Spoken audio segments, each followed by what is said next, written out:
Good morning, students, everyone. I hope you all are fine and doing well. Today we will talk about, in continuation of the yesterday's lecture, that we saw how wood steel lost in the mid 19th century its beauty, and then we saw that whole iron and steel industry in India only it came to an end in the end of 19th century. Today we will be talking about irons and steel factories that came up in India. Page number 77 of your textbook, iron and steel factories that came up in India. Now, what exactly in the box? There is a box, slag heaps. Now, the waste left when smelting metal.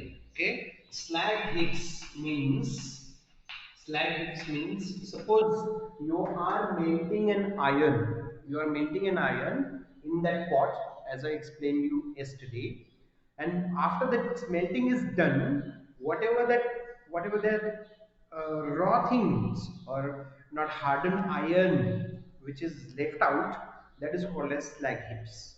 So heaps means actually deep. Marathi is deep, and slag means waste. Okay, so slag heaps means is waste material that remains after smelting process of iron is done. Okay, so let's go ahead with the first paragraph. The year was 1904. It was 1904. This was the year. In the hot month of April, Charles Weld, an American geologist, and Dorabji Tata. Now, Charles Weld, CW, Charles Weld, and Dorabji Tata. Now, who was Charles Weld? He was a geologist. Geologist in the sense the person who studies the rocks, who studies the rocks of the earth. That person is called a geologist. Okay, so he was an American geologist. Charles Weld was an American geologist, and Dorabji Tata, he was the eldest son of Jamshedji Tata. Okay, he was the eldest son of Jamshedji Tata.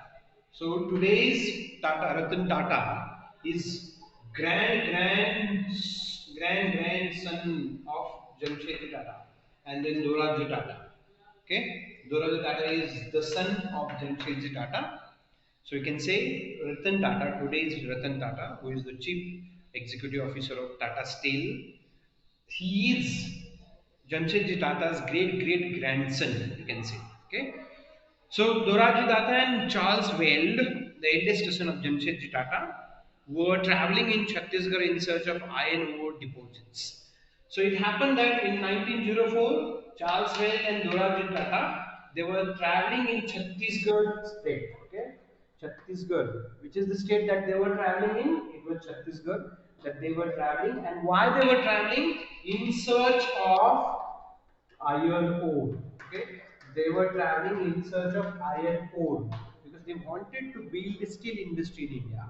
Okay, steel industry. They wanted to make steel industry of India stronger and stronger, and that is why Charles Weld and Dorabji Tata, they in 1904, both of them in 1904 went through or traveled through Chhattisgarh, okay, Chhattisgarh, and they travel in search of iron ore. Okay, if a question comes, why did Charles Wayne and Dorothy Tata travel together in 1904? So the answer will be they travel in which state also it can come. So they travel in the state of Chhattisgarh, and they travel in search of iron ore. Okay, they had spent many months on a costly venture looking for sources of good iron ore to set up a modern iron and steel plant in India. Now, both of them, Charles Whale and Dorabji Tata, they traveled across. They ventured means for new journey. Okay, so they spent many months. They spent a lot of many days in search of iron ore in Chhattisgarh state, and they wanted, why they were looking again, they wanted to set up a modern iron and steel plant in India. So these both of these people, they wanted to set up modern. Set up means establish or start, you can say establish or start, it's a phrase. Okay, so they wanted to set up modern modern iron and steel plants in India, or steel industry in India, you can say. Okay, Jamshedji Tata had decided to spend a large part of his fortune. Fortune means money. Here, fortune doesn't means that Fortuner that we drive. Okay, DSK Fortuner. It's not that Fortuner. Okay, so this fortune means money. He wanted to spend, or he wanted to invest a lot of money. So he decided to spend a lot of money, large part of his fortune, to build a big iron and steel industry in India. So Doraj Tata as well as Jamshedji Tata. Especially now here the mention is Jamshedji Tata. He wanted to spend a lot of money, lot of his fortune to establish steel and iron and steel industry in India. So he was ready to spend a lot of money on establishing iron and steel industry in India. But this could not be done without identifying the source of fine quality of iron. Okay, now it's okay. Jamshedji Tata wanted to set up iron and steel industry in India, but it needs some source of iron and steel. Okay, it needs some source of iron ore. If iron ores are not there, how can Jamshedji Tata establish his own industry, that iron and steel industry in India? He cannot do it. So that is the reason he sent Charles Well and Doraj Tata in search of iron ore in Chhattisgarh district in 1904. Okay. Now let's go to the second paragraph. One day, after traveling for many hours in the forest, Weld and Dorabji came upon a small village and found a group of men and women carrying basket loads of iron ore. Now, it's interesting fact. Now, Dorabji Tata and Charles Wayne in 1904, they were traveling extensively, they were traveling widely in Chhattisgarh state in search of iron ore, because Jamshedji Tata wanted to establish, or he wanted to set up iron and steel industry in India, and that is the reason Dorabji Tata and Dorabji Tata and Wayne, okay, Charles Well, they were in search of iron ore in Chhattisgarh state. Now it happened interestingly that one day they actually found some people who were carrying basket loads of iron ore. So they found, fortunately or luckily you can say, they found some people who were carrying basket loads on their back, and it had iron ore. I mean, it had some material which has the property of iron. It had some, they on their back they had some rocks which had the properties of iron, and they found it, luckily they found it very interesting. Okay, म्हणजे बघा की जमशेदजी टाटांना भारतामध्ये steel iron and still industry उभा करायची होती, हे त्यांचं स्वप्न होतं, आणि त्याच्यासाठी ते कितीतरी संपत्ती खर्च करायला तयार होते. मग एके दिवशी म्हणजे 1904 साली चार्ल्स वेल्ड आणि दोराबजी टाटा हे छत्तीसगडमध्ये फिरत होते. कशासाठी? त्यांना आयर्न ओर किंवा जिथं लोखंडाच्या खाणी कुठं सापडतील हे शोधण्यासाठी ते फिरत होते. आणि एके दिवशी असं झालं की त्यांना असे बरेचसे लोक होते की त्यांच्या पाठीवरती बास्केट्स होत्या, बकेट्स होत्या, त्याच्यामध्ये ते खडक, ज्याच्यामध्ये आयर्न, ज्याच्यामध्ये लोखंडाच्या प्रॉपर्टीज होत्या, ते सगळं खडक ते वाहत होते त्यांच्या पाठीवरती. and there they found out the iron ores in Chhattisgarh. These people were the Agaris. म्हणजे बघा interestingly that Agaris were the people. Who were the Agaris? These were the iron smelters. Okay, hey, Agaris were the iron smelters. It is Agaris is the community which used to smelt iron. म्हणजे हे अगारीज लोक काल आपण बघितलं की अगारीज लोक हे iron वितळवण्याचं काम करत होते. लोखंड वितळवण्याचे काम करत होते. ते लोखंड वितळवून त्यांना फाईन क्वालिटीचं स्टील बनवण्याचं काम हे अगारी लोक करत होते. आणि ज्यावेळेस दोराबजी टाटा आणि चार्ल्स वेल हे फिरत होते छत्तीसगड मधून खाणींच्या शोधामध्ये, लोखंडाच्या खाणींच्या शोधामध्ये, लकीली तिथं त्यांना असे खूप मोठे लोक भेटले, खूप लार्ज प्रमाणात लोक भेटले की ज्यांच्या पाठीवरती हे सगळं ते वाहत होते आणि ते फिरत होते छत्तीसगड मधून. आणि त्यांना त्यानंतर समजलं की हे लोक दुसरे तिसरे कोणी नव्हते, तर हे अगारीज होते. म्हणजे ज्यावेळेस ब्रिटिश लोकांनी हेवी टॅक्स लावला कशावरती, त्या आयर्न फर्नेसेसवरती, त्यांच्या भट्ट्यावरती, अगारीज लोकांच्या भट्ट्यावरती खूप हेवी टॅक्स लावला. त्याच्यानंतर हे लोक मायग्रेट झाली पुण्याला, मुंबईला, दिल्लीला, कलकत्त्याला, देन मद्रासला.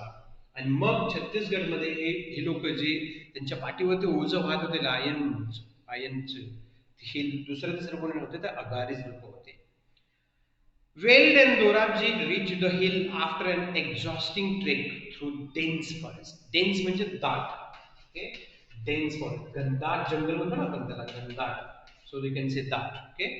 मग त्यांना ज्यावेळेस ही लोक भेटली, त्याच्यानंतर आता ऑब्विसली दोराबजी आणि वेल्ड इमिजिएटली त्यांना लगेच कॉन्टॅक्ट करू शकत नव्हते. Then what did these two do, की ह्या दोघांनी काय केलं, then they found out where do this people live. हे अगारीज लोक कुठं राहत होती.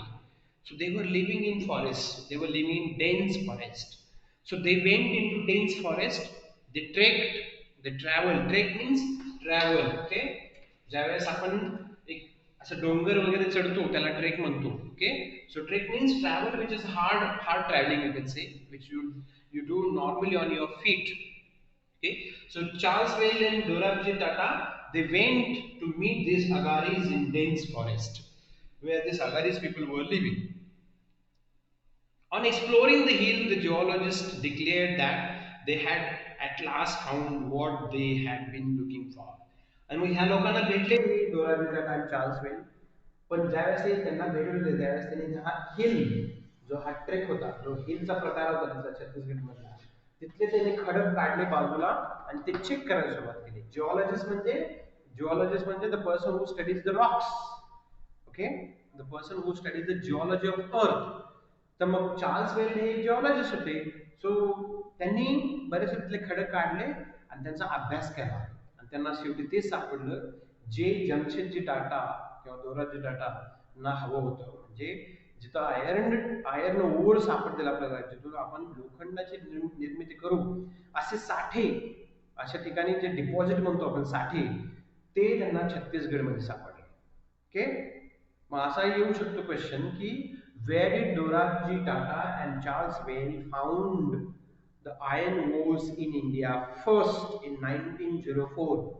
1904 मध्ये पहिल्यांदा चार्ल्स वेल्ड आणि दोराबजी टाटा यांनी लोखंडाच्या खाणींचं कुठं उत्खनन केलं किंवा कुठं शोध घेतला, तर छत्तीसगड मध्ये. Okay, so the answer will be Chhattisgarh.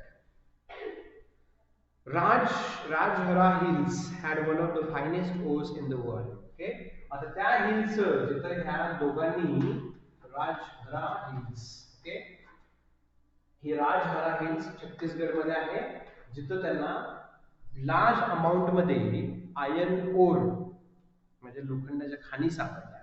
हे राजहरा हिल्स ज्या छत्तीसगड मध्ये आहेत, and they are famous in the world also, not only in India, but these Rajhara hills are famous in whole world, you can say rather. Okay, so that is how the second paragraph gets over. Now let's go ahead. But there was a problem. Now it's okay, fine, they found out in Rajhara hills large amount of iron deposit or iron ore. Now what is the further, how to extract it out? त्याचं उत्खनन कसं करायचं? सापडला मान्य आहे, पण त्याचं उत्खनन कसं करायचं? So the region was dry and water necessary for running the factory was not to be found nearby. This region, Rajhara hills, were dry. It was dry region, म्हणजे पूर्णपणे खडकाळ प्रदेश, जिथं पावसाची भरपूर प्रमाणात पाऊस पडतो पावसाळ्यामध्ये, पण हिवाळ्यामध्ये आणि उन्हाळ्यामध्ये पूर्ण कम्प्लिटली ड्राय होतो, पूर्ण खडकाळ होतो. तिथं म्हणजे छोटे छोटे गवत सुद्धा उगवत नाही. आणि ऑफकोर्स जर ड्राय असेल याचा अर्थ तिथं पाण्याची क्षमता कमी असणार, तर पाणी तर ऑब्विसली खूपच कमी होतं. मग ह्या दोन्ही गोष्टी म्हणजे आयर्न ओर मध्ये किंवा लोखंडाचे खाण शोधायचे जर म्हटलं, तर ह्या दोन्ही म्हणजे पाण्याची तर सक्त जरूरत होती, पाणी तर आवश्यक होतं, पण that was not there. Okay, it was not found in nearby area also, because they wanted to run a factory. इथं जर आयर्न किंवा लोखंड उत्खनन करण्याची जर फॅक्टरी चालवायची असेल तर लोक पाहिजेत, आणि ज्यावेळेस लोक पाहिजे त्यावेळेस पाण्याचा मुबलक प्रमाणात साठा पण पाहिजे. मग त्यांना डेली युसेससाठी असेल, फॅक्टरीसाठी असेल किंवा इतर कामांसाठी पण पाण्याचा वापर होतो. फॅक्टरीमध्ये सुद्धा पण पाण्याचा खूप वापर होतो, कारण तुम्ही बघा ज्यावेळेस लोखंड लोखंडाला एक विशिष्ट तापमानावरती त्याला मेल्टिंग पॉईंट येतो, त्याच्यानंतर ते पाण्यामध्ये बुडवून ठेवतात. मग जर उत्खनन करायचं असेल लोखंडाचं तर पाण्याची तर खूपच सक्त जरूरत आहे. But that was not available in this Rajhara hills. They were not available. So now that was the problem. The Tatas had to continue their search for a more suitable place to set up their factory. मग Tata brothers किंवा टाटांना, जमशेदजी टाटांना अजून एखादं छोटंसं ठिकाण किंवा अजून एखादं याच्यापेक्षाही Rajhara hills पेक्षाही एखादं छानसं असं ठिकाण ते शोधामध्ये होते, जेणेकरून तिथं ते आयर्न ओर्स किंवा हे लोखंड निर्मितीची क्षमता असलेल्या खाणींचा शोध घेऊ शकतील किंवा ते सेटअप करू शकतील किंवा एस्टॅब्लिश करू शकतील. Now, however, the Agaris helped in the discovery of a source of iron ore that would later supply the Bhilai steel plant. Okay? मग असं असलं तरी सुद्धा ह्या अगारी लोकांनी टाटा ब्रदर्सना किंवा पूर्ण आपल्या भारतालाच म्हणू शकतो की अगारी लोकांमुळं की आपण लोखंडाच्या खाणींचा शोध लावू शकलो. म्हणजे कधी कधी म्हणतो ना, एखादी जर गोष्ट वाईट होत असेल तर त्याच्यामध्ये काहीतरी गोष्ट चांगली पण असते. अगारी लोकांच्या बाबतीत वाईट झालं कारण का त्यांचा पूर्ण जो बिझनेस होता, त्यांचा जो फर्निचर्सचा बिझनेस होता, ज्याच्यातून ते छोटे छोटे लोखंडी इक्विपमेंट्स किंवा वेपन्स बनवायचे, तो पूर्ण बंद पडला. मग ते लोक मुंबईला, कलकत्त्याला, मद्रासला निघून गेले, कारण लाईव्हलीहूडच्या शोधामध्ये किंवा उपजीविकेसाठी ते निघून गेले. पण ते तिथे निघून गेल्यानंतर त्यांनी आयर्न स्मेल्टिंग म्हणजे नंतर आयर्न ओर मधून डायरेक्ट आयर्न स्मेल्ट करायला सुरुवात केली होती. ते उत्खनन केलं होतं, लोखंडाच्या खाण्यामध्ये जाऊन त्यांनी उत्खनन केलं. आणि ह्याच आगारी लोकांमुळेच चार्ल्स वेल आणि दोराबजी टाटा यांना शोध लागला की बाबा छत्तीसगडमध्ये राजहारा हिल्स मध्ये लोखंडाच्या खाणी आहेत. ओके, याचा शोध या दोघांना अगारीच लोकांमुळे लागला. Okay, that is the reason we say that the discovery of a source of iron ore that would later supply the Bhilai steel plant. Okay, जे भिलाई हे एक छत्तीसगडमध्येच ठिकाण आहे जिथं आता जर तुम्ही तिथे गेला तर लोखंडाच्या खाणी खूप आहेत तिथं, आणि इथून बऱ्यापैकी लोखंडाच्या खाणींचं उत्खनन होतं जे छत्तीसगडमध्ये आहेत. ओके, भिलाई हे एक ठिकाण आहे छत्तीसगडमध्ये जिथून लोखंडाच्या खाणी विपुल प्रमाणात म्हणजे खूप आहेत, जिथून लोखंडाचं उत्पादन होतं किंवा उत्खनन होतं.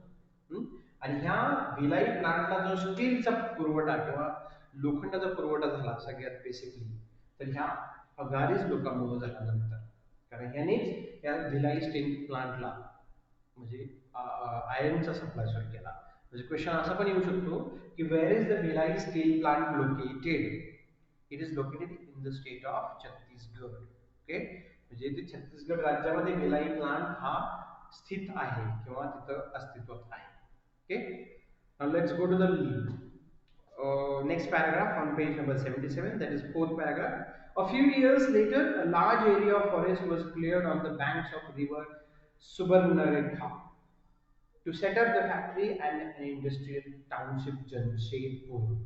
मग ज्यावेळेस आता हे सगळं मान्य झालं की बाबा म्हणजे लोखंडाच्या खाणींचा शोध लागला, मग त्यांना राजहरा हिल्स मध्ये जमशेदजी टाटांना किंवा दोराबजी टाटांना हे योग्य वाटलं नाही, कारण तो पूर्ण ड्राय एरिया होता, पाण्याची कमतरता होती तिथं.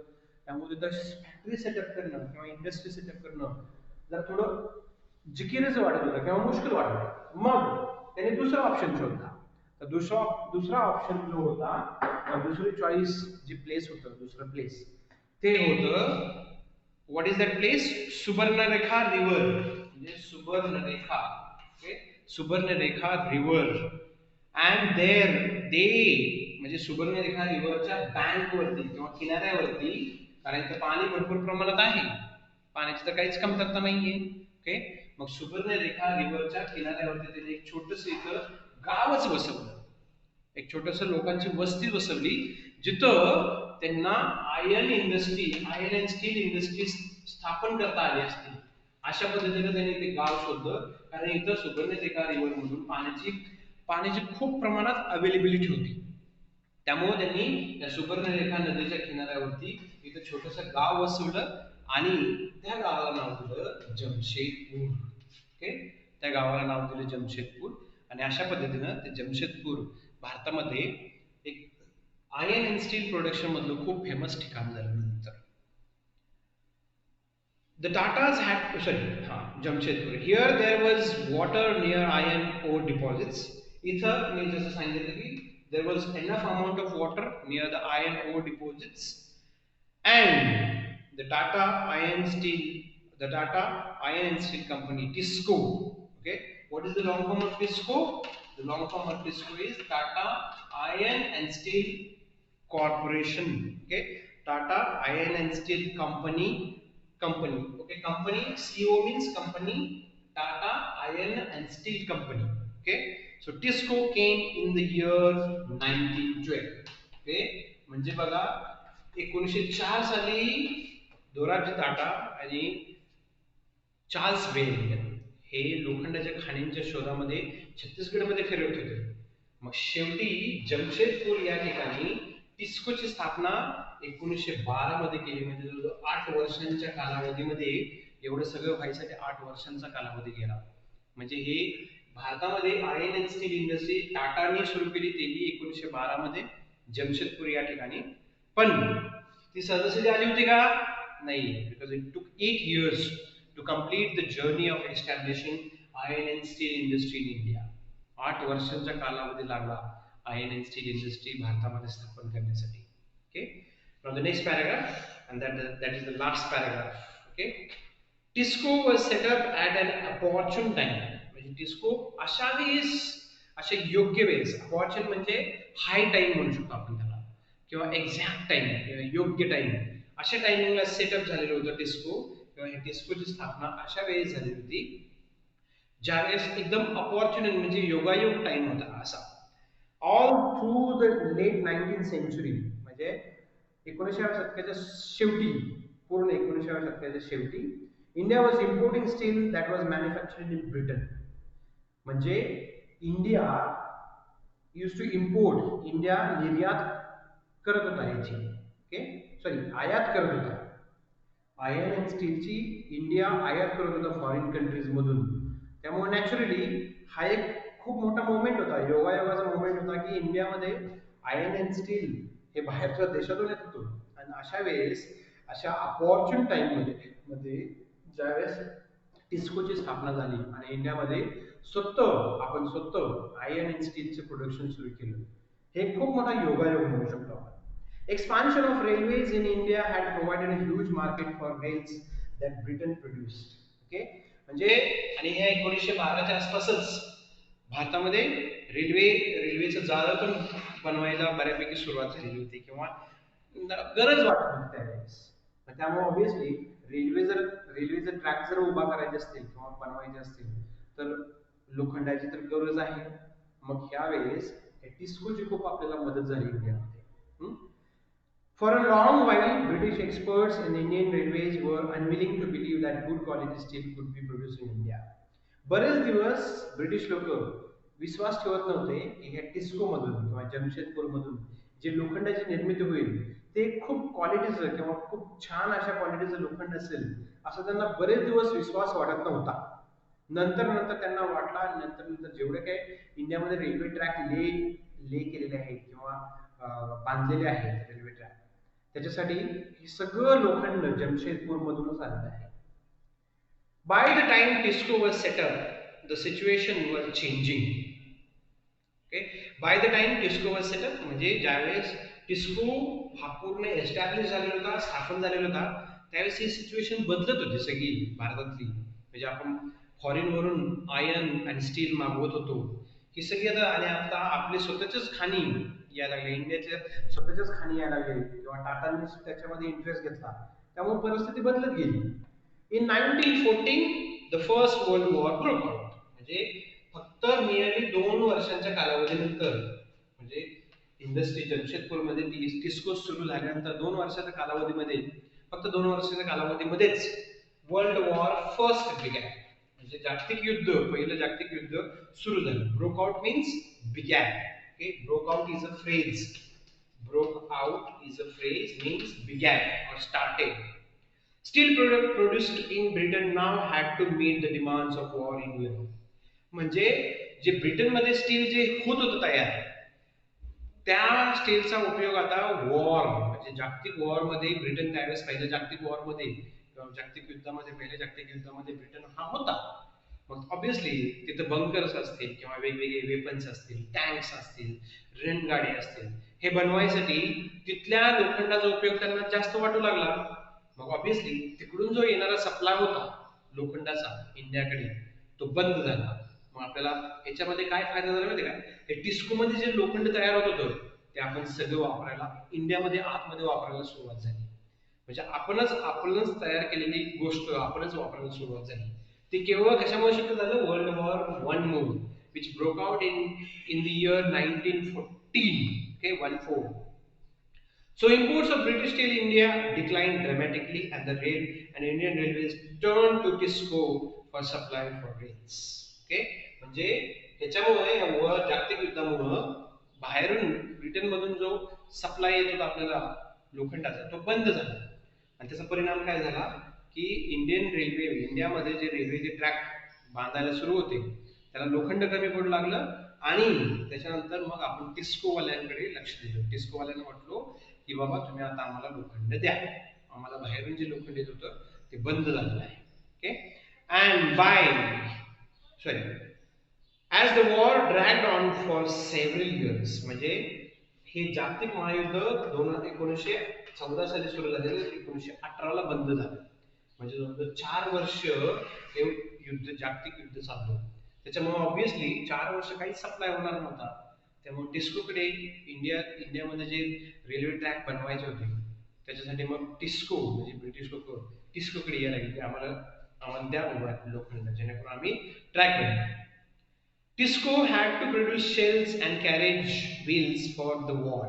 म्हणजे टिस्कोला अजून एक अशी अपॉर्च्युनिटी भेटली, संधी भेटली की त्यांना ड्रॅगिंग व्हील्स किंवा जे छोटे छोटे पार्ट्स होते जे युद्धामध्ये लागतात त्याचे पार्ट्स बनवायचं पण टेंडर किंवा कॉन्ट्रॅक्ट भेटले टिस्कोला. And by 1919, the colonial government was buying 90% of steel manufactured by Tisco.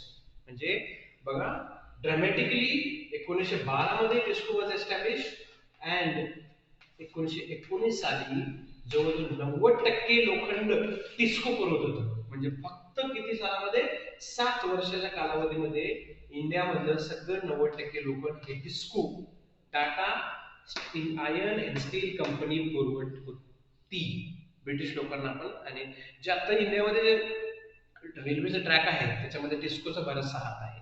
जे 1912 ला कंपनी स्थापन झालेली आहे आणि 1919 साली 90% आयर्न किंवा 90% लोखंड हे टिस्को देशामध्ये आपल्याला पुरवत होती. Over the time TISCO became the biggest steel industry within the British empire. आणि काही कालावधीनंतर ओव्हर द टाइम मीन्स काही कालावधीतच किंवा एकदम छोट्याशा कालावधीत 7 वर्षाच्या कालावधीतच टिस्को ही एकमेव अशी इंडस्ट्री झाली की ज्याचा सगळ्यात जास्त सप्लाय ब्रिटिश लोकांना टिस्को करत होती किंवा फॉरेन लोकांना सुद्धा टिस्को करत होती. Okay fine. Now you may okay last paragraph is left out. Will finish it of and then the whole chapter is finished off. Okay, now let's go to the last paragraph.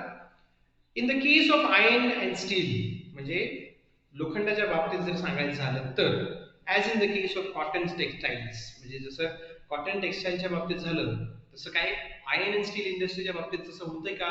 म्हणजे ते बंद पडलंय का शेवटी? जसं cotton textile किंवा textile industry भारतामधली foreign मधून कपडे यायला लागले त्याच्यानंतर बंद पडले असं काय होतं का हे बघूया.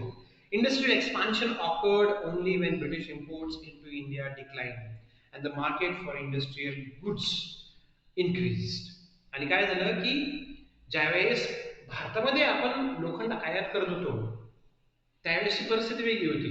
पण ज्यावेळेस जागतिक महायुद्ध सुरू झालं 1914 साली त्याच्यानंतर त्या ब्रिटनला वाटलं की आम्हाला लोखंडाची सक्त गरज आहे. त्यामुळे त्यांच्यामधलं त्यांच्या कंट्रीमध्ये जेवढं लोखंडाचं उत्पादन होत होतं ते त्यांच्यासाठीच वापर सुरू केला.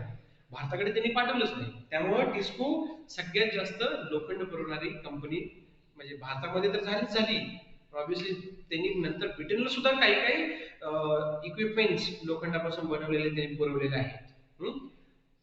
दिस happen during the First World War and after. हे कधी झालं? केवळ जागतिक महायुद्ध सुरू झाल्यामुळं. As the national movement developed and the industrial class became stronger.